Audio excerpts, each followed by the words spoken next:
శాసనసభలో ప్రతిపక్షం వ్యవహరించిన తీరు దుర్మార్గంగా ఉందన్నారు ప్రభుత్వ chief whip Kalva Srinivasulu. Speaker స్థానానికి కూడా గౌరవం ఇవ్వకుండా దారుణంగా వ్యవహరించారన్నారు. శాసనసభలో వైసీపీ ఎమ్మెల్యేల వైఖరిని బయటపెట్టే వీడియోను విడుదల చేశారు చీఫ్ విప్. దీనిపై ఇప్పటికే స్పీకర్కు ఫిర్యాదు చేశామన్న కాల్వ కఠిన చర్యలు తీసుకుంటామన్నారు. దుశ్చర్యలు, దుర్మార్గమైన వీళ్ళ వ్యవహార శైలి, వీళ్ళ దుష్ట సాంప్రదాయం, సంస్కృతి గూండాల కన్నా హీనంగా ప్రవర్తిస్తున్న తీరు, ఇదంతా కూడా గమనించి వీళ్ళకి ప్రజాక్షేత్రంలో తగిన శిక్ష విధించాలని మేము ప్రజానికానికి విజ్ఞప్తి చేస్తా ఉన్నాం. అదే సందర్భంలో వైఎస్ఆర్సీపీ సభ్యుల కార్యకలాపాల వల్ల జగన్మోహన్ రెడ్డి కోసం, జగన్మోహన్ రెడ్డి చేత ప్రజాస్వామ్య విలువలకు వీళ్ళు ఏ విధంగా తిలోదకాలు ఇచ్చారో, ప్రజాస్వామ్య విలువల్ని పవిత్రమైన అసెంబ్లీలో ఏ విధంగా సమాధి చేశారో ఒక్కసారి పరికించమని మేము ప్రజానికానికి విజ్ఞప్తి చేస్తా ఉన్నాం. ఇది ప్రజాస్వామ్యం అంటారా? చట్టసభల్లో వీళ్ళ ప్రవర్తన సభ్య సమాజం అంగీకరిస్తుందని అనుకుంటా ఉన్నారా? వీళ్లకు ఎలాంటి శిక్షలు వేయాలి? బహుశా జగన్మోహన్ రెడ్డి గారు చేసిన తప్పులకి ఇప్పటికే ఆయనకు భారత శిక్షా స్మృతిలో అన్ని సెక్షన్ల నుంచి శిక్షలు విధించినా సరిపోదు. మరి అట్లాంటి ఒక నియంతృత్వ ధోరణితో వ్యవహరించే నాయకుడి నాయకత్వంలో పనిచేస్తున్న వీళ్ళు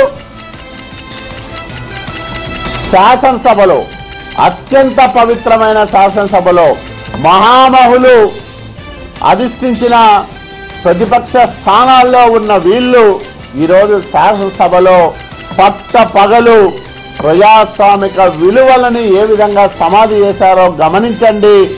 వీళ్ళని శిక్షించమని మేము ప్రజలకు విజ్ఞప్తి చేస్తా ఉన్నాం. వీళ్ళ శిక్షలకు చట్టాలు సరిపోవు, సెక్షన్లు సరిపోవు. వీళ్ళకి సరైన న్యాయ నిర్ణేతలు ప్రజలే. వాళ్ళ ముందే వీళ్ళ దుశ్చర్యలను, దుర్మార్గమైన ఆలోచనలని మేము ఉంచుతా ఉన్నాం. దయచేసి వీళ్ళకి ఏమి శిక్ష విధిస్తారో ప్రజలే నిర్ణయం చేయమని మేము వేడుకుంటా ఉన్నాం వాళ్ళని. యనమల రామకృష్ణుడు గారు శాసనసభలో మరి స్పీకర్ గారికి ఫిర్యాదు చేశారు, తీర్మానం చేశాం. మరి ఈ 3 రోజులకు సంబంధించిన వీడియో ఫుటేజ్ని, అట్లాగే మరి ప్రసార మాధ్యమాల్లో ప్రసారమైన దృశ్యాలను శాసనసభలో ప్రతిపక్షం వ్యవహరించిన తీరు సరికాదన్నారు సీఎం చంద్రబాబు నాయుడు. స్పీకర్ను కూడా గౌరవించకపోవడం దారుణమన్నారు. గతంలో పరిటాల రవీంద్రను హత్య చేసిన సమయంలో తాను సభలో ఆగ్రహం వ్యక్తం చేసినా అడుగు ముందుకు వేయకుండా నిగ్రహం పాటించారని తెలియజేశారు. పరిటాల రవీంద్రను చంపేసినప్పుడు నేను ఇదే మరి హౌస్ లో ఉంటే చాలా ఎమోషన్. ఎందుకంటే దిశ, నేను ఆఫీసులో కూర్చొని ఉంటే ఫోన్ వచ్చింది, చాలా డిస్టర్బ్ అయ్యాను. అసెంబ్లీకి వస్తే చాలా ఆవేదన పడ్డాను, కోపపడ్డాను. బట్ నేను నా బాధపడ్డాను, కుమిలిపోయాను, గట్టిగా మాట్లాడాను తప్ప ఇక్కడి నుంచి ఒక స్టెప్ ముందుకేసి మీరు రాలా. ఏంటి ఆ స్పీకర్ స్థానం అనేది ఒక పవిత్రమైన స్థానం. మేము మిమ్మల్ని కాపాడుకుంటే మీరు మమ్మల్ని కాపాడుతారు, లేకపోతే మేము కొట్టుకుంటే మీరేం కాపాడుతారంటే ఇంకా. వైసీపీ పార్టీ కార్యాలయంలో జగన్మోహన్ రెడ్డి మాట్లాడుతున్నారు. ఇప్పుడు లైవ్ చూద్దాం. ప్రతి సోదరుడిని, ప్రతి స్నేహితుడిని, మరీ ముఖ్యంగా రాష్ట్రంలోని ప్రతి యువకుడిని, ప్రతి విద్యార్థిని, ప్రతి ఉద్యోగికిని వైఎస్ఆర్ కాంగ్రెస్ పార్టీ గ్రామస్థాయి నుండి ఉన్న ప్రతి కార్యకర్తని, ప్రతి నాయకుడిని, కమ్యూనిస్టు పార్టీ సోదరులను పేరు పేరున ప్రతి సంఘానికి పేరు పేరున ధన్యవాదాలు తెలుపుతా ఉన్నా. ఎందుకనంటే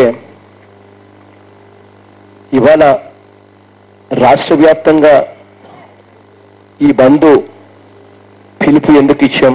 ఈ బంద్ ప్రజలు స్వచ్ఛందంగా విజయవంతం చేయడానికి ఇన్ని అడుగులు ముందుకు వేసి చంద్రబాబు నాయుడు గారిని బీజేపీ ప్రభుత్వాన్ని తిరస్కరించి ఎందుకు తోడుగా వచ్చారు అనంటే కారణం ప్రత్యేక హోదా ఇవ్వబోము అని చెప్పి కేంద్ర ప్రభుత్వం తరపున అరుణ్ జైట్లీ గారు అన్న మాటలను పూర్తిగా వ్యతిరేకిస్తున్నాము అని చెప్పడానికి. అరుణ్ జైట్లీ గారు కేంద్ర ప్రభుత్వం ప్రత్యేక హోదా ఇవ్వబోము అని వాళ్ళు చెబుతా ఉంటే చంద్రబాబు నాయుడు గారు దగ్గరుండి అర్ధరాత్రి పూట దాన్ని స్వాగతిస్తున్నాము అని చెప్పడానికి ప్రజలు తీవ్ర నిరసన తెలుపుతూ ఈ బంద్ను విజయవంతం చేశారు. బాధ ఎక్కడ అనిపిస్తుంది అనంటే ముఖ్యమంత్రిగా ఉన్న వ్యక్తి రాష్ట్ర తేవాలి అని తాపత్రయపడవలసిన వ్యక్తి పూర్తిగా తన వ్యక్తిగత స్వార్థం కోసం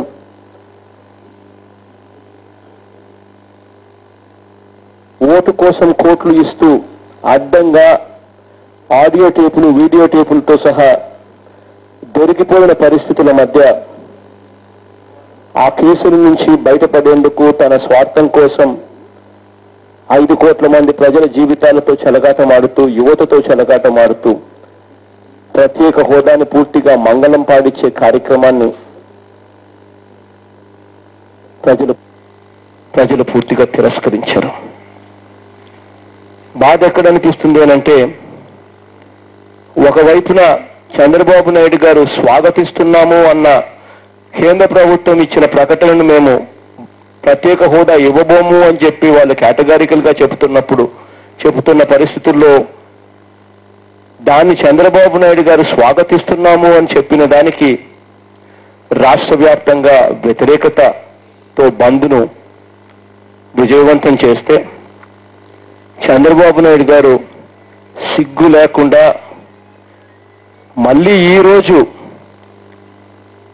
అసెంబ్లీలో చెప్పలేము అని అసెంబ్లీ సభను సాయినిడై చేసి నిరవధిక వాయిదా వేసి మండలిలోకి వెళ్ళి ఇదే చంద్రబాబు నాయుడు గారు అక్కడ మాట్లాడిన మాటలు నిజంగా బాధాకరం. మండలిలో ఇదే చంద్రబాబు నాయుడు గారు అక్కడికి వెళ్ళి మళ్ళీ పాత మాటలే, హోదా వల్ల ఏం ప్రయోజనం, నార్త్ ఈస్టర్న్ స్టేట్స్ కు ప్రత్యేక హోదా ఇచ్చినందువల్ల ఏం మేలు జరిగింది అని సిగ్గు లేకుండా మళ్ళీ మండలిలో ఈరోజు చంద్రబాబు నాయుడు గారు మాట్లాడారు అంటే నిజంగా అసలు ఈ మనిషేనా అని అడుగుతా ఉన్నా. రాష్ట్రాన్ని ఆడపొద్దు ఆ రోజు రాష్ట్రాన్ని విడగొట్టేటప్పుడు పార్లమెంటులో వీళ్ళే కదా హైదరాబాద్ పోతా ఉంది, ఇంత నష్టం జరుగుతుంది, ఉద్యోగం కోసం ఏ పిల్లాడైనా హైదరాబాద్ వైపే వెళ్తాడు, అటువంటి హైదరాబాద్ నగరం పోతే ఆంధ్ర రాష్ట్రం బాగుపడే పరిస్థితి ఉండదు కాబట్టే ప్రత్యేక హోదా కావాలి అన్నారు. ఆ హామీ ఇస్తూనే రాష్ట్రాన్ని విడగొట్టారు. ఆ రోజు 5 ఏళ్ళు సరిపోదు 10 ఏళ్ళు కావాలని చెప్పి ఆ రోజు పార్లమెంటులో చెప్పి ఆ తర్వాత ఎన్నికల్లో ఇదే చంద్రబాబు నాయుడు గారు మేనిఫెస్టో రిలీజ్ చేయడమే కాకుండా ఎన్నికల్లో 15 సంవత్సరాలు ప్రత్యేక హోదా కోసం మేము అధికారంలోకి వస్తే తీసుకొస్తామని చెప్పి మాటలిచ్చి ఎన్నికలైపోయిన తర్వాత ఇదే చంద్రబాబు నాయుడు గారు ఇవాళ మాట మారుస్తూ ప్రత్యేక హోదా వల్ల ఏం ప్రయోజనం, నార్త్ ఈస్టర్న్ స్టేట్స్ కు ఏం మేలు జరిగింది అని ఇవాళ చంద్రబాబు నాయుడు గారు మండలిలో ఇటువంటి మాటలు మాట్లాడుతున్నాడు అని అంటే నిజంగా ఈ మనిషి పాలించడానికి అర్హుడా అని చెప్పి నేను అడుగుతా ఉన్నా. నోరు తెరిస్తే మోసం, నోరు తెరిస్తే అబద్ధాలు. ఇదే చంద్రబాబు నాయుడు గారు నిన్న సాయంత్రం నుంచే ఇది విజయవంతం చెయ్యకూడదు, బంద్ విజయవంతం కాకూడదు అని ఎంతగా ఆరాటపడ్డాడు అని అంటే ఒకవైపున స్వాగతం పలుకుతాడు అరుణ్ జైట్లీ గారు ఇవ్వబోము అని చెప్తా ఉంటాం, ప్రత్యేక హోదా ఇవ్వబోము అని చెప్తా ఉంటే స్వాగతం పలుకుతాడు. రెండో వైపున ఈ బంద్ను ఫెయిల్ చేయడం కోసం ఈ బంద్ విజయవంతం కాకూడదు అని చంద్రబాబు నాయుడు గారు చేసిన ప్రయత్నాలు చూస్తే అసలు ఈ మనిషే ప్రత్యేక హోదాకు అడ్డు తగులుతా ఉన్నాడు. ఈ మనిషి గట్టిగా ధైర్యం చేసి కేంద్రం ఇవ్వకపోతే మా మంత్రులు మేము ఉపసంహరించుకుంటాను అని చెప్పి అల్టిమేటం ఇస్తే వాళ్ళు ఇవ్వరా అని అడుగుతా ఉన్నా. అది ఇవ్వకపోగా స్వాగతిస్తున్నాను, వస్తే ఏం ప్రయోజనం, నార్త్ ఈస్టర్న్ స్టేట్స్కి ఏం మేలు జరిగింది అని అనడం కాక బంద్ ఫెయిల్ కావాలి అని బస్సులను బలవంతంగా ఆర్టీసీ బస్సులను తిప్పడం, అరెస్టు చేయించడం, బలవంతంగా స్కూళ్ళు కాలేజీలు తెరిపించాలని ప్రయత్నం చేయడం, బలవంతంగా దీన్ని ఫెయిల్ చేయాలని ఇన్ని ప్రయత్నాలు చేస్తూ ఉంటే నిజంగా ఈ మనిషి కాదు. అయినా మరొక్కసారి రాష్ట్ర ప్రజలందరికీ కూడా